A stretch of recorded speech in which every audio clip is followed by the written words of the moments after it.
ពន្ធសុំដីលែងលះបងធ្វើមិនបា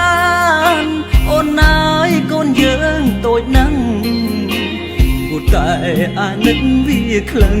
កុំគិតប្តេផ្ដាំងទៀតណាអូនអើយយើងជានាងក្រធ្វើកម្មកររងចាំងធ្វើការរកប្រាំងមកចិញ្ចឹមកូនយើងបើអើយបែកគ្នាដូចជាសំឡាប់បងណាមួយខ្មាស់ញាតមិនផងភ្លេចគ្រាកនលងដែលយើងជួបគ្នា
គ្រាន់តែជាបទចម្រៀងមែនប៉ុន្តែវាជារឿងពិត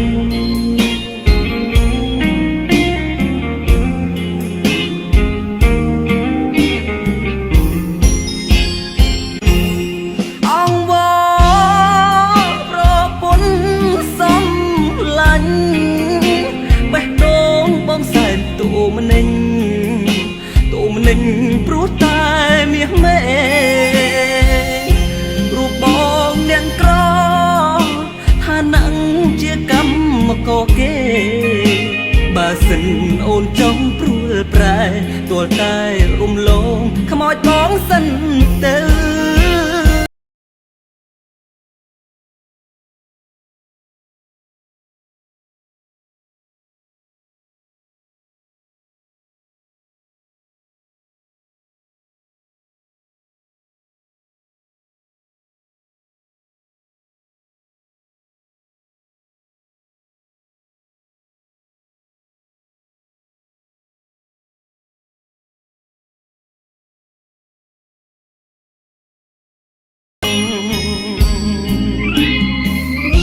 បននេះដែរសូមផ្ញើជូនទៅបងប្អូនទាំងអស់ដែលមានសាច់រឿងនិងស្តីនឹងបទចម្រៀងមួយនេះទាំងអស់គ្នាផងដែរវាគ្រាន់តែជាបទចម្រៀងមែនប៉ុន្តែវាជារឿងពិត